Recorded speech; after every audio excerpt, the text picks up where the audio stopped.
Amados irmãos, é um momento de reflexão da nossa vida. É um momento de saber quem somos ou o que vamos ser. Temos uma mente, temos uma consciência e uma subconsciência. Temos uma experiência e uma esperança. Em quem? Em Deus. Temos uma experiência na palavra e uma esperança no dono da palavra. Quem é o dono da palavra? Deus. Então aqui vai nos falar os planos de Deus. Zacarias, capítulo 14, aleluia, versículo de número 9, que nos fala: e o Senhor será rei sobre toda a terra. Naquele dia, um será o Senhor e um será o seu nome. Um será o Senhor e um será o seu nome. Ele é o mesmo, ontem, hoje e eternamente. Eita, glória a Deus! Vamos impactar o poder de Deus na nossa mente agora. Impactar a presença de que Ele é o Senhor. Ele não é a senhora, não. Que nem muitos vemos correndo atrás de senhora, não sei de onde. Dá tanto tema, tanto título, tanto apelido, e na verdade não é nada do que a Bíblia diz. Nada. Não é nada do que a Bíblia diz. Eu digo isso com a experiência de que antes que eu fizesse a minha aliança com Jesus, eu seguia muitas entidades estranhas à Bíblia. A Bíblia ignora todas as que eu seguia. Nada que eu seguia era verdade. Eu vim seguir a verdade no dia que eu levantei minhas mãos cansada do pecado e renunciei o pecado aceitando o único Deus, Jesus Cristo, como Senhor e Salvador da minha vida. Aí eu pude ver onde eu estava e onde eu estou. Vamos lá, meus amados. Canal Mãos Ungidas, tenho o prazer de compartilhar com você nessa hora a preciosa palavra de Deus. Glória a Deus, um plano que não pode ser frustrado. É o de Deus. Todos os planos se frustrarão, mas o de Deus não consegue. Ainda que o homem queira rasgar as páginas sagradas da Bíblia, eles não podem. Ainda que eles queiram anular, não pode, porque o próprio Jesus disse que teve coisas nesse livro que ele não deixou escrito porque os papéis não cabiam. Aleluia! Então, às vezes, o inimigo traça um plano, louvado seja Deus, para querer destruir a palavra, para querer diminuir, tirar os conteúdos que Deus deixou escrito por sua vontade, diminuir, apagar, rasurar, cancelar, mas ele tem mais coisas escritas que não estão aqui. Aleluia! E nessa hora Deus vai usar essas palavras. Louvado seja Deus que ele não deixou escrito aqui para fazer os inimigos se calar diante da sociedade cristã.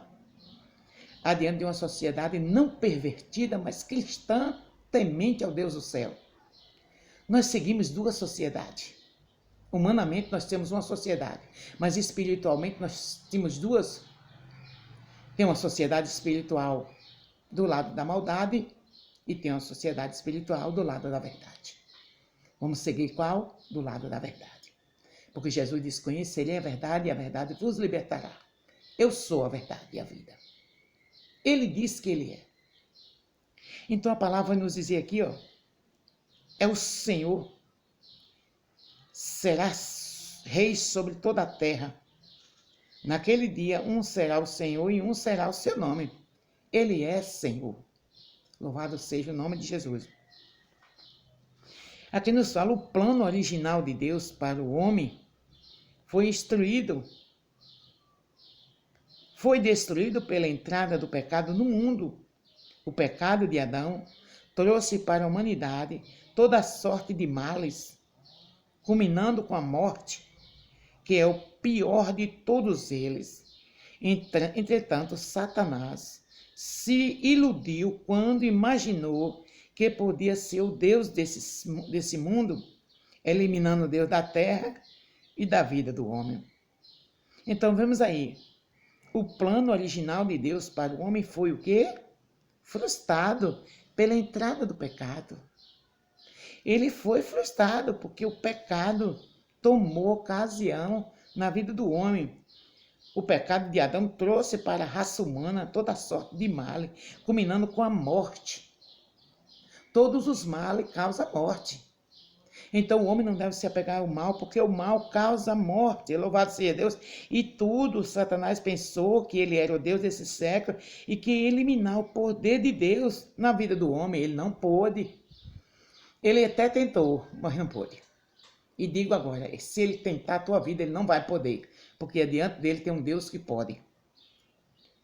Ele se surpreendeu com a repreensão que Cristo lhe passou no Éden, quando procurava trazer conclusão, a esperança para o desesperado Adão. Deus trouxe a conclusão para o desesperado homem, porém inimizade entre ti e a mulher, entre a tua semente e a sua semente. Esta te ferirá a cabeça, mas tu lhe ferirá o calcanhar. Gênesis 3:15. Desde aquele dia, no Éden, tanto Adão e Eva, quanto Satanás, viveram na expectativa de ver aquela promessa cumprida a Adão e Eva. Esperaram cumprir aquela promessa. Louvado seja, mas Adão e Eva morreram na esperança. Adão e Eva morreram na esperança de cumprir a palavra. Mas Lúcifer teve que esperar quanto tempo? Um dia, um mês, um ano? Não. Ele teve que esperar 4 milênios até concluir que Deus não tinha, glória a Deus, que Deus não tinha, oh, aleluia, ou que Deus não tinha falhado na sua promessa.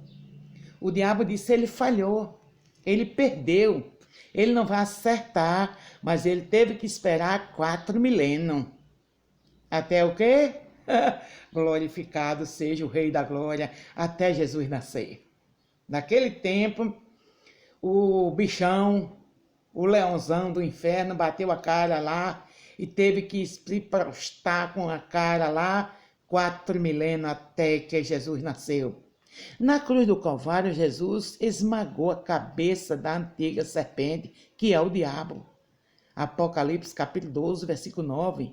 Enquanto que da ferida que Satanás conseguiu lhe aplicar, sobraram apenas as cicatrizes. Zacarias capítulo 13, versículo 6. Porque ele ressuscitou, subiu ao céu, de onde virá, para estabelecer para sempre o seu reino eterno, no qual Satanás e o pecado não terão mais lugar. Apocalipse capítulo 20, versículo 10. Então, ele ressuscitou. Ele nasceu, ele cresceu nesse período, e ele morreu e ele ressuscitou. Subiu aonde? Aleluia! Faça agora uma análise da tua vida, amado. Ele subiu aonde? Em um palanque político, mentiroso, corrupto? Não. Ele subiu em um palco para se apresentar à multidão que ele era rei? Não, também não foi. Subiu lá nos apartamentos, nos condomínios de alto luxo, alto padrão, lá como o Palácio de Salomão? Não foi, ele não subiu. Ele subiu numa árvore bem alta para apresentar que ele é o bambam da história? O exaltado? Não, ele não se exaltou. Ele sempre se humilhou. Sendo digno de toda exaltação, mas ele sempre se humilhou. Ele mostrou para Satanás, aleluia, meu Deus, que ele subiu ao céu. De onde virá, meus amados? Para estabelecer para sempre o seu reino eterno, no qual Satanás e o pecado não terá mais lugar. Ele subiu ao céu, ele está no céu, ele é o Senhor do céu. Por isso que ele disse em Mateus que Deus deu a ele todo o poder no céu e na terra. E tem gente que brinca com Jesus, tem gente que ainda faz caveira de Jesus nos carnaval aí, zomba, faz em simulação, rasta por terra, bate. É mentira do diabo. O diabo, porque ele é invejoso. Ele faz uma figura, arrasta por terra, dizendo que é Jesus. Que nada. Não dê ouvido, não, minha irmã. Jesus está no céu. Ele subiu ao céu, de onde virá estabelecer para sempre o seu reino eterno, no qual Satanás e o pecado não terá mais lugar. Apocalipse capítulo 20, versículo 10. O diabo não tem mais lugar. Então ele vem. O grande plano da redenção, bem como resultado final do mundo todo ligado a favor de Deus. Aleluia! Glória a Deus! Tudo aquilo que o pecado destruiu será finalmente restaurado por Deus. Tudo, meus amados, que o pecado destruiu, Deus vem restaurar tudo. O Onipotente será conhecido como Deus do amor. Ele é conhecido como Deus do amor.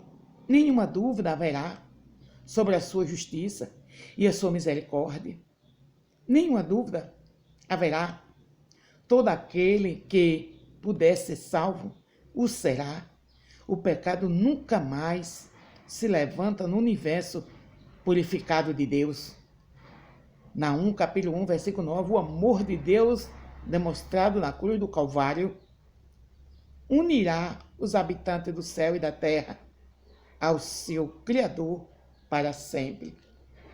Então, meus amados,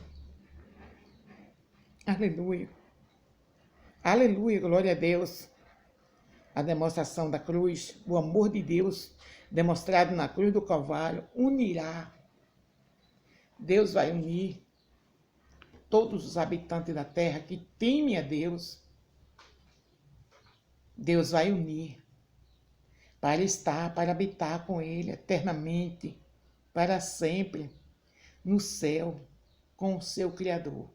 Meus amados, vale a pena, meus amados, abandonar esse mundo efêmero, esse mundo banal. Mas eu estou falando de quê? Eu estou falando do pecado. Eu não estou falando da pessoa. Porque a Bíblia diz que o teu pecado pode estar preto como a escarlata, vermelho como o carmesim. Jesus disse assim, ó, se tu vinde a mim, eu tornarei ele branco como mais branca a neve. Então Jesus quer te dizer o quê? Que ele te ama. Só aborrece o pecado, mas ele ama o pecador. Então, meus amados, nesse momento, faça parte. Faça parte desta palavra. Deixa que o diabo, a antiga serpente, perca todas as suas altitudes malignas diante de você. Você fazendo o quê? Renunciando o mundo de pecado e aceitando o único e suficiente Salvador da humanidade, que é Jesus. O único que pode, o único que deu a liberdade ao seu Filho, Deus Todo-Poderoso, de subir ao céu. Passou as calamidades terríveis da terra, mas ele venceu, está no céu. O nosso Salvador e Redentor, Jesus. Meus amados, Deus abençoe a todos. No nome de Jesus, tenha um dia cheio de paz, na graça do Todo-Poderoso, o que excede todo o entendimento. Se inscreva no canal Mãos Ungidas. Sinta a felicidade de participar desta palavra através de uma humilde serva. E já expliquei em vários textos que apliquei no canal. Eu não sou uma mulher formada. Eu não sou uma mulher desenvolvida em letras, conhecimento. Mas eu te explico uma coisa. Essa coisa é muito boa para mim e para nós. Eu sou mulher temente a Deus. E Salomão escreveu o provérbio, diz que o temor de Deus é o princípio da sabedoria. Então, para ser sábio, não é formatura. Formatura é para ter conhecimento. Mas sabedoria vem de dentro, vem de Deus. Nasce do âmago do Espírito que penetra até a presença do Todo-Poderoso e tem uma ligação, interligação de Deus com a minha vida. Graça e paz e misericórdia da parte de Deus. Deus os abençoe a todos no nome do Senhor Jesus. Que a graça de Deus, a misericórdia de Deus, seja o vínculo da tua perfeição todo momento, por onde quer que teus pés andar. Um abraço, meus amados. Permaneça na graça do Todo-Poderoso. Amém?